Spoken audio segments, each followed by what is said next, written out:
წინააღმდეგ შემთხვევაში თუ თქვენ ამას არ დაიჯერებთ, მოგიწევთ ციხეში ჩაჯდომა 3 წლის ვადით. გაიგეთ თქვენ? ხომ ჯერათ ამის მოქალაქეებო?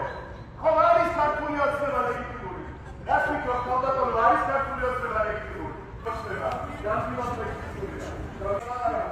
რომ შეიძლება ქართული ოცნება უკვე ორი მოსმენით, დარჩა ერთი მოსმენა და თქვენს რამდენიმე დღე დაგჭირთ იმისთვის, რომ ეს ბოლომდე იწამოთ.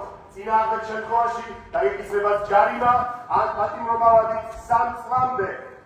ამიტომ გინდათ თუ არ გინდათ, უნდა აღიაროთ ქართული ოცნების ლეგიტიმურობა. დიდი მადლობა ყურადღებისთვის და არ დაგავიწყდეთ.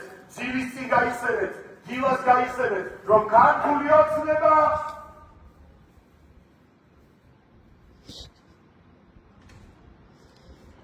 უნდა დაემატოს რა თქმა უნდა.